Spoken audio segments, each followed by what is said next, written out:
선, 서, 나 박서희는 여러분과 함께 제가 직접 이 다이어리를 같이 써보면서 작심 3일이 아니라 작심 1년으로 가는 방법을 알려드릴게요. 안녕하세요. 정신과 의사 박서희입니다. 여러분, 혹시 지난해 여러분들이 세웠던 계획들 다들 잘 이루셨나요? 다 이루지 못했어도 괜찮습니다. 왜냐? 또 다른 새해는 오니까요. 새로운 한 해를 맞이하면은 이번에는 조금 알고 이거 꼭 해내고 싶다 이런 생각 누구나 다 한 번씩 할 거예요. 그런데 여러분, 시작이 반이다 라는 말이 있잖아요. 그래서 계획을 세웠다는 것 자체만으로도 이미 절반은 성공입니다. 그런데 그 마음을 1년 내내 가져가는 건 생각보다 쉽지 않잖아요. 그래서 오늘은 여러분과 함께 제가 직접 이 다이어리를 같이 써보면서 어떻게 계획을 세워야 이거를 잘 지킬 수 있는지 그 작심 3일이 아니라 작심 1년으로 가는 방법을 알려드릴게요.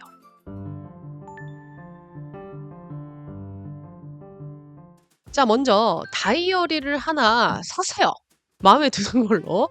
내가 이걸 볼 때마다 기분이 좋을 것 같은 그런 걸로 이왕이면 사시는 걸 추천드려요. 마음에 드는 다이어리를 사셨나요? 그러면 그것을 펼치기 전에 일단 이렇게 한번 선서를 해보세요. 선, 서. 나 박서희는 이 다이어리를 최대한 솔직하게 쓰겠습니다. 자, 사실 다이어리에 계획을 쓰다 보면 어느 순간부터는 지키지 못한 나를 뭔가 평가하는 것 같아서 조금 불편한 공간이 되기 쉽거든요. 그래서 이 공간만큼은 내가 어떤 사람이든지 괜찮고 가장 솔직해도 된다라고 하는 그런 공간이다 라는 생각을 하시면서 이제 다이어리를 열어 제껴주세요. 저 이거 참고로 내돈내산이에요. 아무런 협찬도 받지 못했습니다. 자, 이제 다이어리를 열어주세요. 펜을 꺼내고 이 첫 장이 나오면 이렇게 한번 써보는 거예요. 올해 나 박서희는 이런 사람이 되고 싶습니다. 이런 사람이라고 하는 거에는 뭐든 다 괜찮은데 이게 일단 세부적인 목표부터 너무 자잘하게 쓰기 시작하면 이거를 다이어리 펴는 순간부터 이게 내가 뭐 다 할 수 있나 이런 이제 무겁고 답답한 마음이 생길 수가 있거든요. 그래서 일단은 좀 크게 어떤 사람이 되고 싶은지를 먼저 적어두는 게 좋아요. 그러니까 하루 이틀 계획이 흐트러져도 아예 포기하지 않거든요. 내가 가려던 방향이 이거였지라고 첫 장을 보다 보면서 다시 의욕을 되찾을 수가 있습니다. 선생님, 무슨 말인지 사실 잘 모르겠어요. 내가 뭘 좋아하고 뭐 어떤 사람이 되고 싶은지 저 도통 모르겠거든요. 하시는 분들이 있죠. 제가 힌트를 좀 드려볼게요.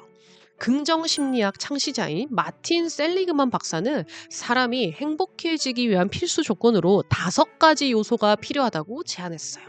긍정적인 정서, 몰입, 관계, 의미, 성취. 그러니까 요 안에서 한번 찾아보시면 좀 더 좋을 것 같은데, 예를 들면 이런 거예요. 조금 더 두루뭉술 해도 됩니다. 나는 올해 건강한 사람이 되겠습니다. 아니면 나는 올해 좀 더 사람을 잘 챙기는 사람이 되겠습니다. 아니면 저는 올해 좀 더 발전하는 사람이 되겠습니다. 요렇게 적으시면 됩니다. 쉽죠, 생각보다. 자, 그런 다음 페이지를 넘겨보세요. 이제 달력이 나올 겁니다. 자, 이때 중요 포인트도 나와요. 자, 1년 12달을 크게 4개로 나눠보세요. 자, 1, 2, 3, 4, 5, 6, 7, 8, 9, 10, 11, 12. 이렇게 1, 2, 3, 4분기로 나누게 됩니다. 각 분기마다 아까 세운 방향을 지키기 위한 구체적인 목표를 하나씩 적어보는 거예요. 예를 들면 저는 올해 발전하는 사람이 되고 싶다라는 목표를 세웠거든요. 1분기 때는 저축을 하고 2분기부터는 운동을 시작하고 3분기에는 공부를 시작하고 4분기에는 내가 얼마나 목표를 이루었는지를 확인하고 정리하는 걸 목표로 세워봤어요. 왜 이렇게 하는 게 더 효율적이냐? 1년짜리 목표를 똑같은 에너지로 끝까지 가져가기엔 사실 많이 지쳐요. 우리가 등산할 때 저 꼭대기를 가야 돼 이러면 막막하고 답답하잖아요. 근데 요 봉우리까지 여기 바위까지만 가보자 하면은 정상까지 도달하게 되거든요. 우리의 1년 계획도 이렇게 해야 합니다.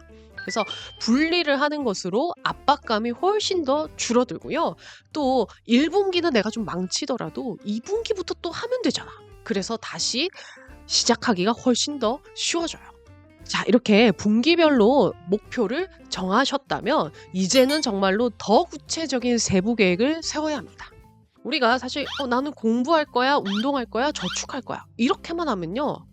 그래서 뭐 어쩌라고. 뭐부터 해야 돼? 라고 뇌가 잘 받아들이지를 못해요. 우리의 뇌는 행동 신호, 좀 더 구체적인 상황을 주어야지만 움직이게 됩니다. 언제, 내가 어디서 뭘 하면 되는지가 보이지 않으면 지금 당장 안 해도 될 것처럼 느껴지거든요.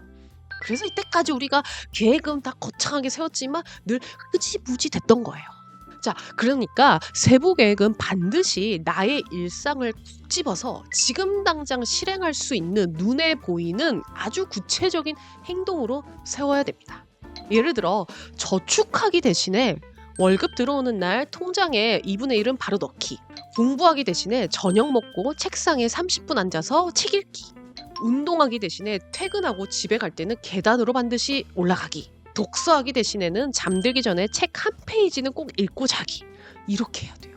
이렇게 하면은 뇌가 이걸 해야 할 목표다 이렇게 막연하게 생각하지 않고요. 그냥 내가 뭔가 자연스럽게 이어지는 일로 인식하기 시작합니다. 자, 이렇게 세부 계획을 세웠다면 잠깐!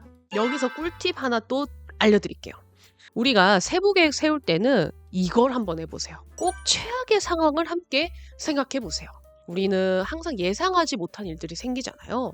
그럼 보면은 이렇게 이제 거창하게 구체적으로 계획을 세웠지만 늘 컨디션이 가장 좋은 날을 기준으로 잡는 경우가 많아요.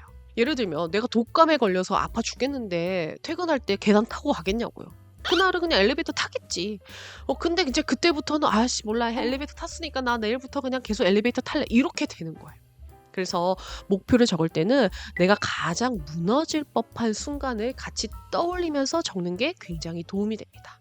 오늘 하루 실천하지 못했더라도 괜찮아요. 그 대신 왜 못했는지만 한 줄로 남겨보세요. 근데 또 이렇게 쓰다 보면은 갑자기 고해성사하면서 나는 이래서 못 지키고 난 이래서 못 지키고 난 쓰레기야 난 정말 게을러 뭐 이런 식으로 자책하지 않고요. 다이어리에 좀 잘 보이지 않는 데다가 고해성사 페이지를 하나 만들어 보는 거예요. 내가 4월 12일에는 독감에 걸려서 계단을 못 탔다. 이렇게 솔직하게 적어두면 내가 어느 지점에서 취약한지를 알 수 있고 이 기록은 다음 해를 위한 아주 중요한 나의 자료가 됩니다. 그리고 또 한 가지는요. 또 이틀 연속으로 지키지 못하는 거는 막아야 돼요. 하루는 무너질 수 있어요. 피곤할 수 있고 예기치 않은 일이 생길 수 있어요.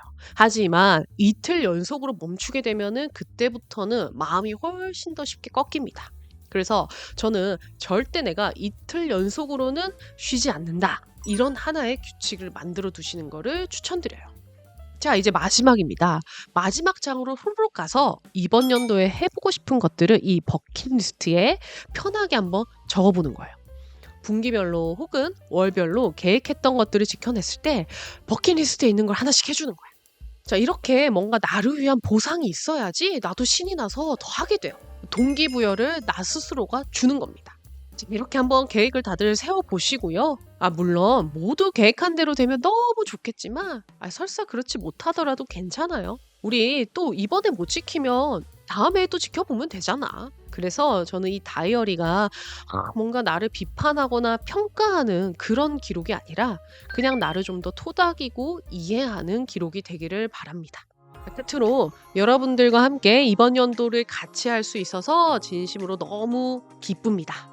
여러분에게 이번 연도 빛나는 한 해가 되길 바라며 해피 뉴 이어! 새해에도 항상 여러분들께 정신건강에 유익하고 재미있는 영상으로 찾아뵙겠습니다. 지금까지 정신과 의사 박서희였습니다. 감사합니다.